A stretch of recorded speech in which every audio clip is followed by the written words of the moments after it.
takto to vyzerá. Toto bude pravdepodobne nabíjačka. Aj so smiešným anglickým adapterom, ktorý nepotrebujeme. Nástroje. Samotná nabíjačka. Kľúč. A šrobovač.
Takže toto je Fido D4S, aktuálne mám na ňom nabehaných 243 km za necelé 2 týždne a môžem zhodnotiť, že je to celkom dobrý elektrobike do mesta.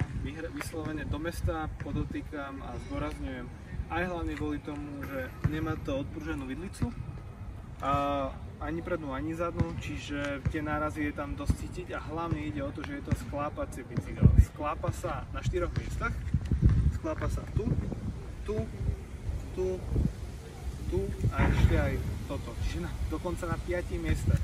Takže aj keď tieto úpony a ukity držia dobre, balenie vlastne máte kľúčiky na to, aby sa to tam dalo podoťahovať, ale aj tak neodporúčam s tým nejakým spôsobom extrémne natresať. Mojich 105 kg je zárukou toho, že sa počase pravdepodobne začne niečo vrzgať a je to aj kvôli tomu, že môj štýl jazdy na tom je dosť taký intenzívny. Čiže dával by som si na tom trošku pozor. Nosnosť tohto bicykla alebo elektrobajku je do 120 kg. Kapacita batérie, ktorá je uložená tuto, je nejakých 10,4 Ah, čo nie je málo, je to celkom dosť. Takže tuto môžeme vidieť nabíjací port. Je to celkom dobre utesnené, ale vodeodolné to určite nebude.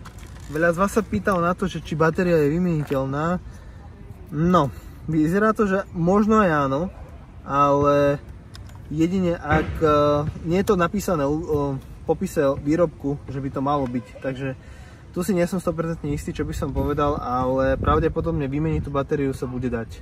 Ale nie je to takým spôsobom, že si teraz zoberiem nejakú klapku, vyťahnem von a dám tam druhú, takže asi takto to nebude. Je docela dosť ťažký, ale pripisujem to aj tomu, že je to z kvalitného materiálu urobené. Takže jeho váha je nejakých 18,5 kg. Nechýbajú kotúčové brzdy a elektromotor, ktorý je tuto vzadu, má výkon 250 W a perfektne dopomáha, pokiaľ to človek potrebuje. celkovo sú tu nejaké 4 možnosti, ako používať tento elektrobike. Tu sa upravujú 3 stupne, 1, 2, 3. Pri prvom stupni najmenej dopomáha. Ja tento režim využívam, keď som v kopci, alebo hlavne keď nie som na asfaltovom teréne, ale na nejakej polnej ceste. Aj keď toto nie je moc vhodné na polnú cestu, ale niekedy vás trasa prekvapí tak, že potrebujete ísť. Takže vtedy je to fajn, ak nepotrebujete ísť rýchlo, ale chcete, aby vám to trochu dopomáhalo. Dvojka je o niečo silnejšia a trojka ide absolútne parádne. S trojkou idete pri 105 kg 18 až 20 km za hodinu. Potom tu máme čisto elektrický mód a to je toto. A ten je dobrý, ale ten fajn je využívať pri, povedzme, pri križovatkách, keď sa potrebujete veľmi rýchlo rozbehnúť. Takže ja tento režim využívam pri rozjazde z križovatiek, kedy si pripadám, že som oproti ostatným cyklistom Lamborghini. Takže v tomto je to naozaj super. Je to, v princípe je to toto tu.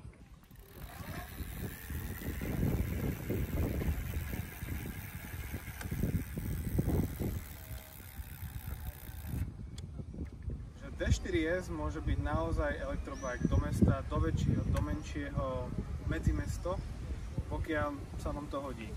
Vydrží toho naozaj dosť. Pri mojich 105 kg som testoval jazdu, kde som mal približne nejakých 53-54 km najazdených a bez problémov to zvládol a myslím si, že tam bolo ešte nejakých 20% batérie.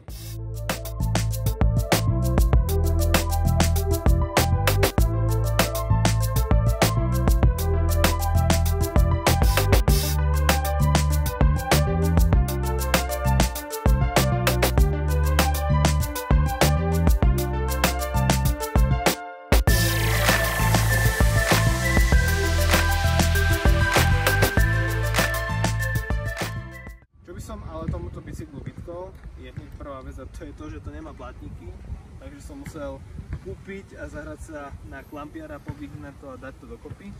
Druhá vec je tá, na ktorú ste sa aj vypýtali, a teda to, že to nemá vymytelnú batériu. Mne osobne to nevadí, ale chápem, ak niekto má s tým problém. Niektorí z vás by prijali, aj ak by mal ten motor 350 W a rýchlosť do 35 km za hodinu. Áno, ale ak si vezmeme, že je to mestský bike, s ktorým sa potrebujete po uličkách nejakým spôsobom premávať, tak ja si myslím, že aj tých 250 W je naozaj dosť. Pri 350 W tam už by sa hodilo odpružená vidlica predná, zadná a trošičku možno, že aj iný mechanizmus. Takže myslím si, že za tú cenu, ktorá je aktuálne plus minus 550-600 eur, je to naozaj super bike, ktorý má naozaj dobrú kvalitnú konštrukciu a hlavne, čo sa mne najviac asi páči, je táto matná čierna farba, na ktorú ale sa dá dosť často blato. Takže to k tejto recenzii, k tomuto elektrobajku od Fido s názvom D4S. Ak by ste mali nejaké otázky, nech sa páči, ľudia nám zanechajte koment dole, prípadne napíšte nám svoj názor, ak ho už máte. Ďakujem.